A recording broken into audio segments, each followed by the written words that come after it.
Hello everyone, I am Charu Aggarwal and today we are going to discuss about the CodeForces Rounds 971 Contest Division 4. So let us look at the first problem. The first problem says that you are given two integers a and b. A is less than equals to b over all possible integers of value c. Find the minimum value of c minus a plus b minus c. So it is a very simple problem and nothing you have to do. Here you can see it is said that we have to find a value of c such that we can complete this equation. But if you carefully observe this equation, it's nothing. It's just if the equation given to us is c minus a plus b minus c, right?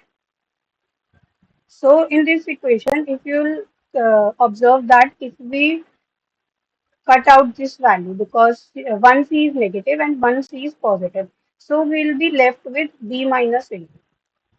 Since we have to find the answer of this equation, so why can't we simply do this? Because we have two integers given, that is b and a, as input. So we'll simply output the value of b minus a.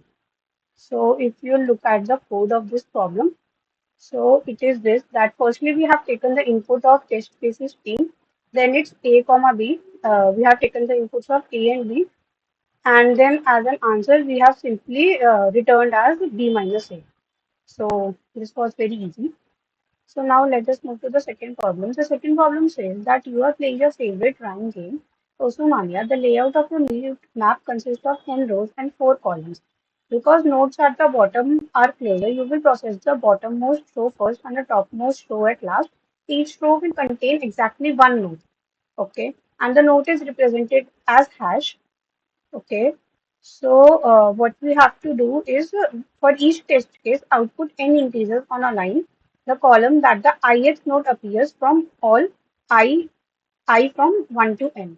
So what is given that we are given different rows of strings, and in each row there is a note and that note is represented by a hash. And what we have to return is that we have to return a vector or the answer that it will contain all the column number of the note that is appearing in this beat map. So it is simple. Only we have to take the input of n rows, and then we have to take the input of string, and we can traverse the beat map from, like, the in the question it is given that you have to take from the bottom.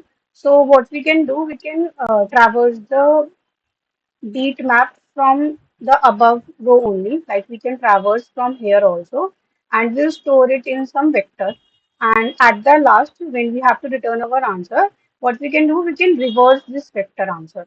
So it will give us the desired result. So like if the beat map was something like this, I'm representing the node by a cross.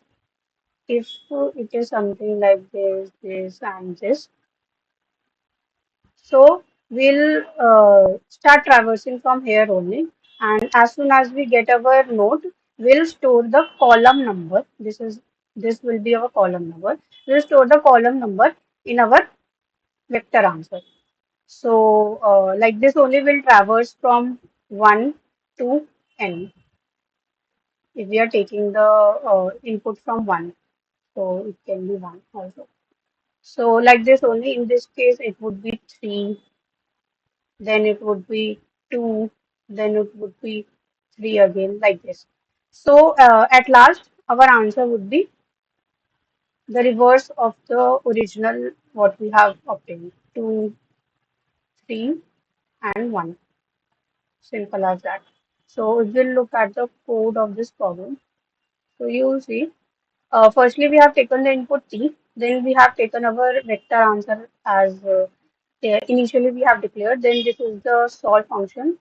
In it, we are actually taking the input of the rows and the string. So firstly, we are taking the input of the string.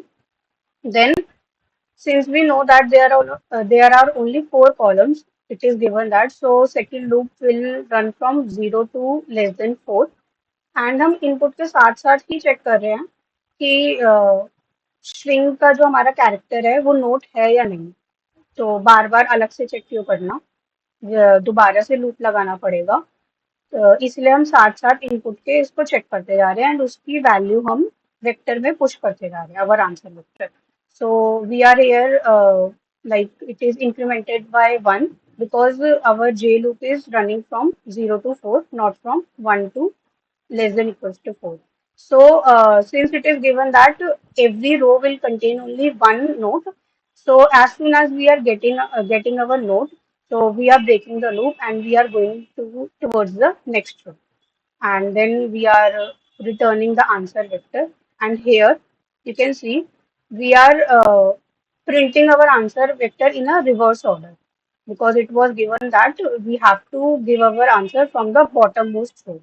So this was the code for the second problem. Now let us move to the third problem. The third problem says that Freya the frog is traveling on the 2D coordinate plane. She is currently at point 0, 0 and wants to go to the point x, comma y. In one move, she can choose any integer d such that uh, 0 is less than equals to d and d is less than equals to k and jumps d spots forward in the direction she is facing. Next, initially she is facing the positive x direction. After every move, she will alternate between x and y direction. Then, what is minimum amount of moves she must perform to land on x and y? Okay, so first, let us first understand the problem statement. So if we look at this test case and the combinations given for this test case are this. We can also take two steps at a time because k given in this situation is k equals to 3. So our equals to 3. So if we take like initially two steps, this is 2, this is 2, and then we traverse till 5 steps. So at last we'll see that our total steps would be 8. So there are x 4 steps and x and 4 y steps. So you can see what is happening. If we see that 9 divided by k, that is 3, plus 1 x, 4x steps, 4y steps. So our answer would be 4. Similarly, if 11 divided by 3 plus 1, so here also our answer would be 4. So you can see what we can do. We can simply take the seal value of both of will be balanced. So if we'll take the seal value, what will be the seal value? The seal value would be whole divided by k. And similarly, it would be for y. And if we take the max of these two seal values and multiply it by 2, then we can get our desired result. But one more thing that two cases can be seen. The first case is if x is greater than the y steps. So initially we are only starting from x. In this case, the we are ending at x steps only, right? So you can see how many y steps are taken. At least you can say that y equals to at least x. At the end, when we are returning our answer, what we can do, we can decrement one step from the resulting answer so as to get the desired result. And if you look at the second case in which y, we are ending at y only. This is the case. Here, since x equals to y, like the number of steps are equal, so there is no need to decrement any such value. So we'll simply return our answer as the maximum of both the seal values and we'll multiply it by 2. Seal 1, comma seal 2. and we'll simply, let us move to the code of this problem. So you will see, firstly, we have taken the input as t, the test cases. Then we have taken three inputs as x, y, and d. Then, firstly, we are calculating the seal values. So this is the formula. I have just explained that. And in the resulting, if this is the case that if both the seal values are equal, that means no x steps is greater than the y steps. So simply we are just taking the maximum of both the seal values and we are multiplying it by 2. But if our num1 is greater than num2, then in that scenario we are decrementing the value one step of the result, and then we are returning our answer. Now let us move to the fourth problem. The fourth problem says that Satyam is given n distinct points on the 2D coordinate plane. It is guaranteed that our y coordinate will lie between only 0 and 1 for all points. How many different non-degenerate triangles can be formed from choosing the three different points as its vertices? Okay. So what is a non-degenerate triangle? It is a triangle which has only positive area and an interior of 90-degree angle. Okay, so we are given the number of points, means the number of vertices and the each vertex. Okay, so if we look at the problem, initially, what we will think that for each point we have to calculate the area and form a triangle and then check if it's a right triangle or not. But you'll see that this much hard work is not required, since you can see that our y coordinate can only lie in the range of 0 and 1. So one triangle can be formed of this type, right? Another tri another triangle can be formed of this type also, because our y can only lie in this range 0 or 1. Also, if we invert the triangles, such as if these are the four conditions that can be possible.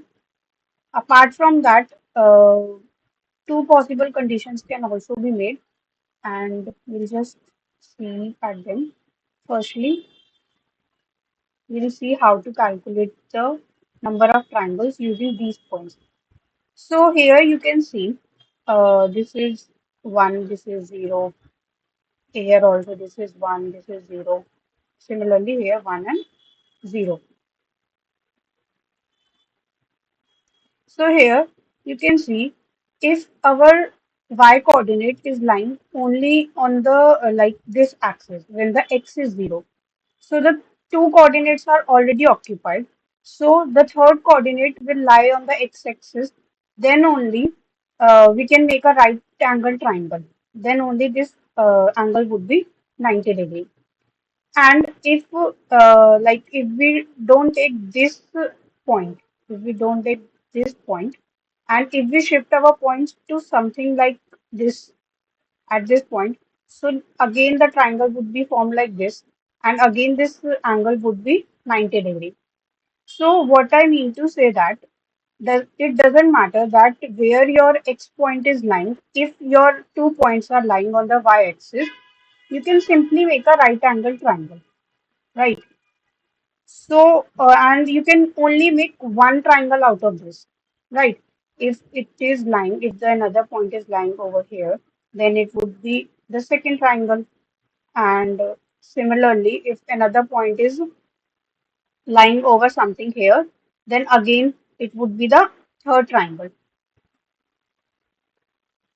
This would be the third triangle, which angle will remain 90 degree only. So can you see that here what we are doing? We are just, if n equals to 3, if this was the only case, this green part. So how many triangles we are forming? Only one, right? So what we are doing? We are just discarding the other 2 points and considering only the this point and forming a triangle. So our answer is 1. And what if we are considering this point and this point as well? So here our answer would be 3, right? So we are just doing n minus 2 in this scenario if our two coordinates are lying on the x-axis only. Means if the distance between two coordinates, this is 0, this is 1. If the distance between two coordinates lying on the x-axis is 1, so we can simply apply this formula and we can get our answer. And similarly, in if you see another case as well, like if we take some inverted triangle,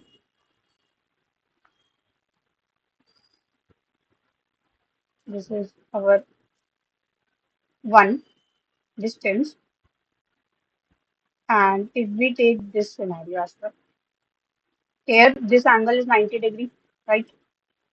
And this is our y coordinate, and so let's suppose this is some coordinate like 5 comma 1, and this is some coordinate like 0 comma 0. No, this would be 5 comma 0.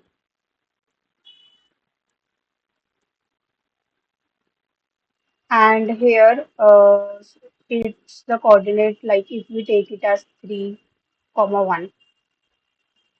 So this will also form a right angle triangle, and in this case also we can say one triangle is forming. What if the point was 2 comma 1? So this would lie somewhere somewhat here. So another triangle would be formed like this. It would also be a right angle triangle. So similarly, we can calculate the number of triangles in this scenario as well. So what I mean to say, if the distance between 2 points is 1, then we can simply calculate the number of right angle triangles by n minus 2. This was simple. But do you think that we can also make some another right angle triangle? This was the scenario if our y was only lying on x-axis, on y-axis, sorry. But what if our y is somewhat lying between in the middle? Like if this is our some point, x point, this is some x2 point, this is x1, this is x2, and this is x. What if, and this is 0, this is 1, and this is our y-axis, and this was our x-axis. So, what if our point is lying over here and the other 2 points are lying at x1 and x2? So, in this case, what we can do, you will see. Okay, please, just please ignore this, the drawing. So, if the scenario is something like this, so how to calculate the number of triangle in this scenario? Similarly, if the point is on x-axis and an inverted triangle is formed like this.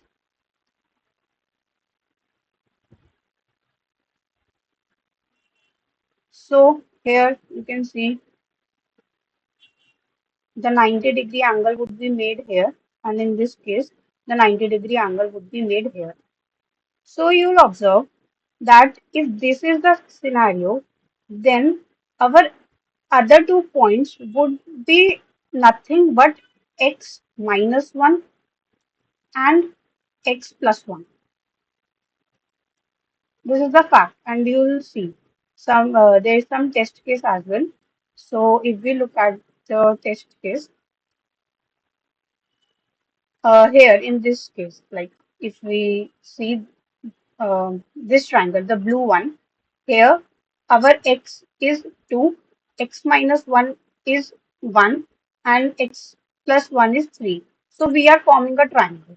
So in this case, what we can do, we can simply check that for every x comma y, there exists a point x minus 1 comma 1 minus y and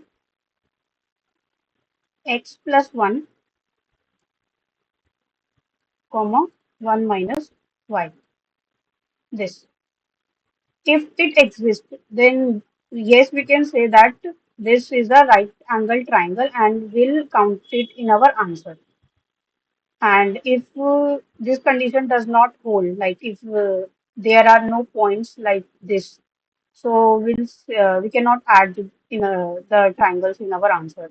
So if we look at the code of this problem, you'll see that firstly we have taken the input of the test cases, then we have initialized uh, the number of vertices, then we have taken the set and we will store the pair of vertices of x and y in the form of a pair and in the set. We can here take a map as well, but in this case I have taken the set only, doesn't matter. Next, we will count the number of y coordinate, and since the y coordinates can only be 0 and 1, so we have taken the size of the vector as count as 2 only. So next, we are just taking the inputs of x and y coordinates and we are inserting in at our m set. And this here we are just storing the value of y coordinates in the vector that we made. Next, here we are iterating over the set in which our coordinates are stored. And in this case, this is the first scenario that we discussed, that if the distance between 2 points was 1 or not, that if this was the scenario. So simply, if this is the scenario, we are just incrementing our answer as the frequency of the y coordinate and minus 1. And uh, in this if condition, we are checking the second scenario in which our the y coordinate was lying between in mid of the two coordinates. So in this condition, if x plus 1 comma y minus 1 and if x minus 1 comma y 1 minus y exist in the map in the set, we can say, so we are just incrementing our answer by 1 and at last we are printing the answer. So I hope you have understood this. Thank you. So now let us move to the fifth problem. The fifth problem says that Klee has an integer a of length n containing integers, and the integers are in the order of k plus 1 and till up to k plus n minus 1. And Klee wants to choose an integer I such that if we take a sum of a1 plus a2 up to ai, and then again from ai plus 1 till an, then the sum is minimized. So we have to output the minimized possible value of x. So let us first understand the problem. So it is saying that if some array is given like this up to an, so what we need to find some integer value in the middle or in the array itself, so that if we take a sum of if we found some integer value as ai, and if we take the sum of this subarray and this subarray, and if we take the absolute difference between these two subarrays, then the absolute difference should be minimized. So you can see if our from this our first observation can be, if we try to find the sum such that the closeness between both the sums are minimum, so our answer will also be minimum. Like if for example we take someone as 5 and another sum 2 as 7, so this would be 2. And here if it was 4 or if it was 8, so the distance is greater. So here it would be 4. So this is not desired result, and this is the desired result. So we have to choose some index such that our both the difference between both the sums are minimized. So you can see that if if we are considering someone, and if someone is greater than sum 2, so can we discard this range completely and we'll start with this range, right? To find our new sum 1 and sum 2. And if the scenario was reversed, like if S2 was greater than S1, then in that case, we will completely discard this range and we will search our new sums in this range. And what if the scenario was S1 equals to S2? Then that is our desired case. So in that case, we'll just wait and we'll output our answer. This is the desired result. So, how to find the sum, right? If we are given some range, like if we know that the sum of the range is, if the range is something like 2, 3, 4, and up to 10, and if we have to find the sum up to 10, then the formula for this is n into n plus 1 divided by 2. Simple. It calculates the sum in O1 time complexity. But what if we want to calculate the sum from 5 to 10? Let's suppose we want the sum from 5 to 10. Now, in this case, you can clearly see that we know the numbers from 1 to 4, how many numbers are there, and we know the numbers from 5 to 10. So, we can subtract the whole the this sub-array sum or this range sum from our whole sum. So if we subtract the sum from the sum of 1 to 10, if we take the sum of 1 to 10, and if we subtract the sum of 1 to 4 from it, so can we get the sum from 5 to 10, right? Like this. So if we'll look at the code, so in this case also, we'll do the same. That if you look at the code, you'll get a better understanding that uh, what we are doing. We are just taking the input of n and k, and then uh, we are assigning the values of our, like, the lower range, and for the upper range we have taken r, and this is we have initialized as the long max because we have to take the minimum. So in this, we are calculating just the mid of both the just the mid of the array, and in this we are calculating the sum 1. So initially it is like we have given the value as k. So we have initialized the lower value as k and the upper value as mid. So this function, this sum function, will return us the value of the range from k to mid. Next, similarly, we have taken the middle value, lower value as bit plus 1 and the upper value as k plus n minus 1. Why? Because it was given that this was the last value and this was the initial value. So in this case, we have taken the lower value as k, and in this case, we have taken the upper value as k plus n minus 1.